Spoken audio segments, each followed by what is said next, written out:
हम लोगों ने कल कंटिन्यू स्टेटमेंट के बारे में देखा था कि कंटिन्यू स्टेटमेंट आपके पास ये होती है कि जहाँ पे आपके लूप के अंदर उसको कंटिन्यू का वर्ड नज़र आ जाता है वो वापस लूप के स्टार्ट पे चला जाता है। तो आपने कंटिन्यू स्टेटमेंट के नीचे जितनी भी स्टेटमेंट्स लिखी होती हैं वो कभी भी एग्जीक्यूट नहीं हो पाती, क्योंकि फिर जैसे ही वो कंटिन्यू पे पहुँचता तो वो वापस ऊपर चला जाता है कंट्रोल, तो वो भी नीचे वाली स्टेटमेंट तक जाता ही नहीं है। ठीक है, तो यहाँ पे उसने एक प्रोग्राम दिया हुआ है, write a program that input a number from the user. आपने यूज़र से इनपुट में एक नंबर लेना है यूजिंग फॉर लूप को यूज़ करते हुए। It display the number if it is greater than zero. अगर तो नंबर जो है वो ज़ीरो से ग्रेटर है तो उसे डिस्प्ले करवा देंगे, otherwise it input next number using continue statement. और अगर ऐसा नहीं है तो आप लोग क्या करोगे, कंटिन्यू स्टेटमेंट को यूज़ करते हुए नेक्स्ट नंबर को इनपुट ले लेंगे। ठीक है, सबसे पहले एक नंबर डिक्लेयर करना है। उसने लूप को स्टार्ट करने के लिए मतलब 5 टाइम उसने उसकी इनिशियल वैल्यू 1 से लेके 5 टाइम, इसका मतलब यह है कि लूप कितनी दफ़ा चलेगी, 5 टाइम चलेगी। ठीक है, एंटर अ नंबर, एक नंबर इनपुट लिया, सीन नंबर यूज़र से इनपुट लिया। सपोज उसने पहली दफ़ा इनपुट में क्या दे दिया, 5। इफ़ number is less than zero, यहाँ पे नंबर लेस दैन ज़ीरो तो नहीं है, तो ये कंडीशन आपके पास क्या हो जाएगी, फॉल्स, यानी कि कंटिन्यू, इसकी बॉडी जो है वो सिर्फ ये कंटिन्यू स्टेटमेंट है। ठीक है, उसके बाद अगर ये कंडीशन फॉल्स हो गई तो हम किस पे मूव कर देंगे, नेक्स्ट के ऊपर cout you entered number, you entered as it is print होगा, नंबर में हमारे पास क्या पड़ा हुआ है 5, तो वो 5 प्रिंट कर देगा। ठीक है, उसके बाद दोबारा से ऊपर जाएंगे, यहाँ पे आप कंटिन्यू की वजह से ऊपर नहीं जा रहे, एक मतलब सीक्वेंस में हम ऊपर जा रहे हैं। एक्स की वैल्यू 1 थी, अब क्या हो जाएगी हमारे पास 2 is less than equal to 5, condition true है। सी आउट में हमने उसे क्या कहा, एंटर आ नंबर, एक नंबर एंटर करो, सीन नंबर, उसने नंबर एंटर कर दिया, लाइक उसने क्या दे दिया है -1। ठीक है, अब देखें -1 इज़ लेस दैन ज़ीरो है, कंडीशन हमारे पास क्या हो गई, ट्रू। तो उसके बाद हमने उसको क्या करना है, कंटिन्यू का मतलब क्या होगा, हमारा कंट्रोल किसके पास चला जाएगा, x ++ के पास। 2 थी वैल्यू, अब क्या हो जाएगी 3। अब आप डिफरेंस देखें कि यहाँ पे हमने जब 5 दिया था तो उसने हमें उस 5 को डिस्प्ले करवाया था, लेकिन जैसे ही हमने उसे -1 दिया तो उसने -1 को डिस्प्ले नहीं करवाया। ठीक है, अब दोबारा से इनपुट लेंगे, इस दफ़ा उसने इनपुट में हमें क्या दे दिया है, 0 is less than equal to 0, condition true हो गई तो कंटिन्यू हो जाएगा, मतलब ये दोबारा ऊपर जाएगा, 3 की बजाय क्या वैल्यू आ जाएगी, 4 आ जाएगी। ठीक है, तो यहाँ पे एंटर अ नंबर 0 शो हो रहा है, लेकिन यू एंटर्ड 0 नहीं शो हो रहा, क्योंकि कंटिन्यू स्टेटमेंट ट्रू हो रही है। ठीक है, इस तरह से लूप चलेगी, अगली दफ़ा 100 और 100 प्रिंट कर देगा, तो 5 टाइम लूप जो है वो आपकी चल चुकी है, 1 2 3 4 एंड 5, और उसके बाद वो अपनी टर्मिनेशन पे चली जाएगी। ठीक है, उसके बाद जो नेक्स्ट हमारे पास, write a program that input a number, आपने एक नंबर इनपुट करना है, display the sum of the following series, फिर वहाँ तक आपने इस सीरीज़ को सम करना है। ठीक है, where N is the number given by the user, ये सारी ऑड नंबर्स की सीरीज़ है, और कहाँ तक जाएगी, जो नंबर आपने एंटर किया होगा। सपोज आपके यूज़र ने एंटर किया है 10, तो सीरीज़ कहाँ तक जाएगी, 1 3 5 7 9। ठीक है, क्योंकि 10 इसमें नहीं आता। तो अब हम यूज़र से एक नंबर इनपुट लेते हैं। ठीक है, यूज़र ने हमें इनपुट में क्या दे दिया, 10। For int I is equal to 1 से शुरू होगा, कहाँ तक चलेगी, 10 तक, I plus plus. If I mod 2 is equal to 0, I mod 2 का मतलब क्या होगा, वो इवन नंबर है। ठीक है, हमने कौन से नंबर्स की सीरीज़ लेनी है, सिर्फ ऑड नंबर्स की सीरीज़ लेनी है, तो ये इवन नंबर की जब आएंगे तो वो उसको क्या कर देगा, कंटिन्यू स्टेटमेंट को यूज़ करते हुए वापस भेज देगा, और अगर इवन नंबर नहीं होते तो वो क्या करेगा, सम कर देगा। ठीक है, फर्स्ट टाइम जब लूप चलेगी, आई की वैल्यू हमारे पास क्या है, 1 है, 1 मॉड 2 इज़ इक्वल टू 0 आता है नहीं, तो कौन सी लाइन चलेगी, सम वाली, sum is equal to sum plus I, sum में हमारे पास क्या पड़ा हुआ है, 0, 0 प्लस आई, आई की वैल्यू क्या है 1, तो 0 + 1 हमारे पास क्या आ जाएगा 1। उसके बाद दोबारा से ऊपर जाएगा, आई की वैल्यू 1 थी, अब क्या हो जाएगी 2 is less than equal to 10। If I mod 2 is equal to 0, 2 modulus 2 is equal to 0 आता है, कंडीशन ट्रू हो गई, तो कंटिन्यू स्टेटमेंट को यूज़ करते हुए हम वापस ऊपर चले जाएंगे। 2 थी वैल्यू, अब क्या हो जाएगी 3 मॉड 2 इज़ इक्वल टू 0 आता है नहीं, क्रॉस हो गई, कंडीशन फॉल्स हो गई, तो sum is equal to sum plus I, sum plus 3, तो हमारे पास क्या आ जाएगा 4। इसी तरह से दोबारा जाएगा, 3 की वैल्यू 4 हो जाएगी, 4 mod 2 is equal to 0, condition true है तो कंटिन्यू पे चला जाएगा, यानी कि हम सम नहीं करेंगे, हम वापस इस पर आ जाएंगे। ठीक है, 4 के बाद क्या हो जाएगी 5 modulus 2 is equal to 0, condition हमारे पास क्या है फॉल्स, तो हम किस पे चले जाएंगे, sum is equal to sum plus I, 4 + 5 हमारे पास क्या आ जाएगा 9, ठीक है। इस तरह से सारे ऑड नंबर्स जो हैं वो कहाँ तक चलेंगे, 10 तक, और उनका सम कैलकुलेट होगा। फिर जैसे ही लूप टर्मिनेट होगी तो हम उसके सम को क्या करेंगे, डिस्प्ले करवा देंगे, ठीक है। उसके बाद जो नेक्स्ट हमारे पास है ब्रेक स्टेटमेंट। ब्रेक स्टेटमेंट जो है वो कंटिन्यू स्टेटमेंट के ऑपोजिट होती है, ठीक है। कंटिन्यू का मतलब होता है कि लूप की बॉडी पे वापस ले जाएगा, लेकिन ब्रेक का मतलब ये होता है जहाँ पे उसे ब्रेक का वर्ड नज़र आएगा वो लूप की बॉडी से आपको बाहर ले आएगा। तो मतलब ब्रेक स्टेटमेंट के बाद जितनी स्टेटमेंट्स लिखी होंगी वो एग्जीक्यूट नहीं होंगी, क्योंकि जैसे ब्रेक में उसको नज़र आएगा वो आपको लूप की बॉडी से बाहर ले आएगा।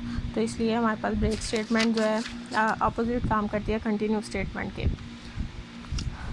यहाँ पे एक प्रोग्राम उसने बताया हुआ है, write a program that input number from the user using for loop. आपने यूज़र से इनपुट लेते जाना है फॉर लूप के अंदर, ठीक है।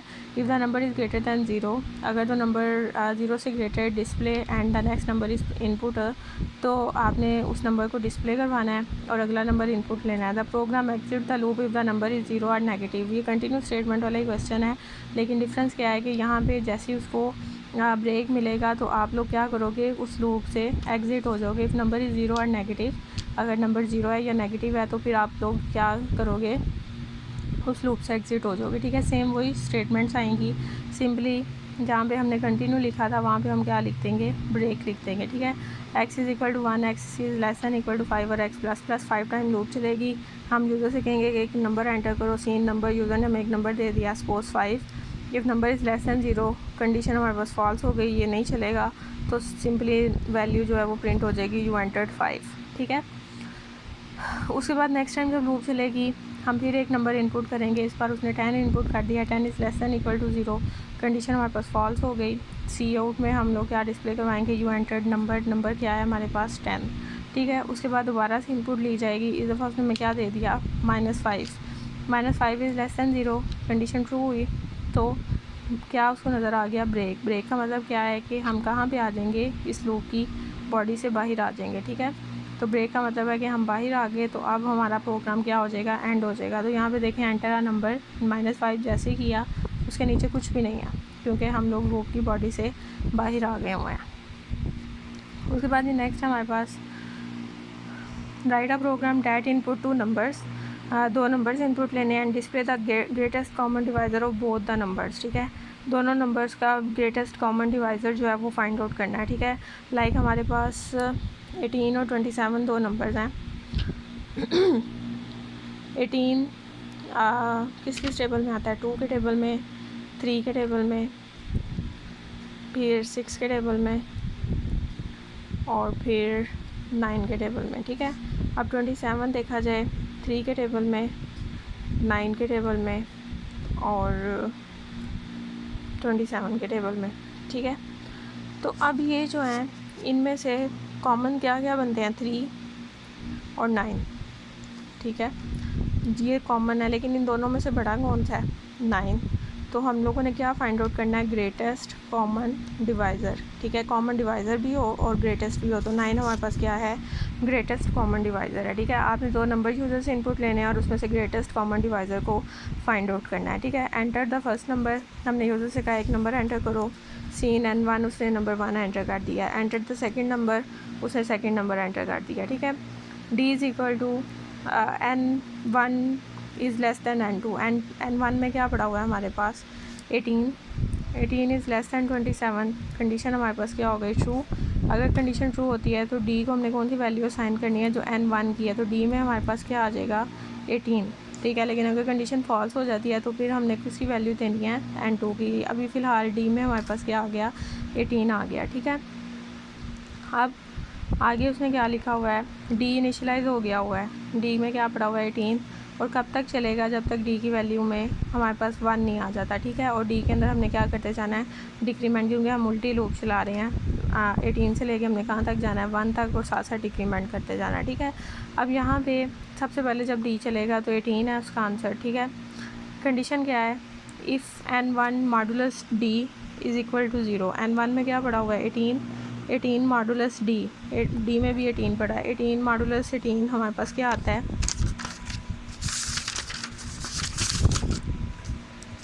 18 मॉडुलस 18 इज़ इक्वल टू 0, यानी कि 18 को 18 पर डिवाइड करो तो हमारे पास 0 ही बचता है।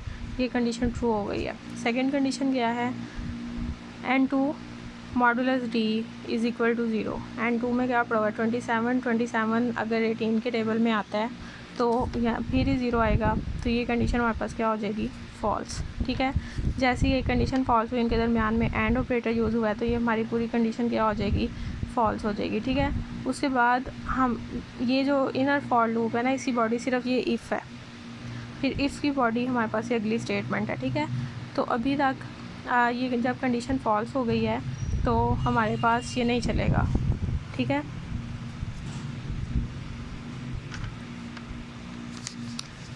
कंडीशन जब फॉल्स हुई तो हमारे पास ये नहीं चलेगा। हम वापस ऊपर जाएंगे, डी की वैल्यू हमारे पास 18 थी, अब क्या हो जाएगी 17। अब 17 के साथ दोनों को डिवाइड करके देखेंगे, 18 डिवाइड करके देखेंगे और 27, दोनों ही डिवाइड नहीं होंगे, अगेन फॉल्स हो गई। फिर 16 होगा, 16 को डिवाइड करके देखेंगे 18 के साथ और 27 के साथ, फिर अगेन फॉल्स हो गई, यानी कि हम लोग चलते चलते कहाँ तक आ जाएंगे, 9 तक। 9 के साथ डिवाइड करके देखेंगे, 9 18 भी डिवाइड हो जाएगा, 27 भी डिवाइड हो जाएगा। तो जैसे ये दोनों डिवाइड होंगे कंडीशन ट्रू हो जाएगी, और ब्रेक स्टेटमेंट को हम लोगों ने यूज़ किया, तो हम क्या करेंगे, लूप की बॉडी से बाहर आ जाएंगे। इस लूप की बॉडी में इफ़ था और इफ़ की बॉडी में ब्रेक था। ठीक है, तो जैसे ही हम लोग बाहर आएंगे तो हम उसको क्या शो करवाएंगे, सी आउट में GCD of N1 and N2 is 9, क्योंकि ये 9 के साथ ही कम्प्लीटली डिवाइड हुआ, उससे पहले किसी भी टेबल के साथ दोनों वैल्यूज़ डिवाइड नहीं हुई थी। ठीक है, तो यहाँ तक आपने इसको करना है, उसके बाद नेक्स्ट लूप हम लोग कल करेंगे।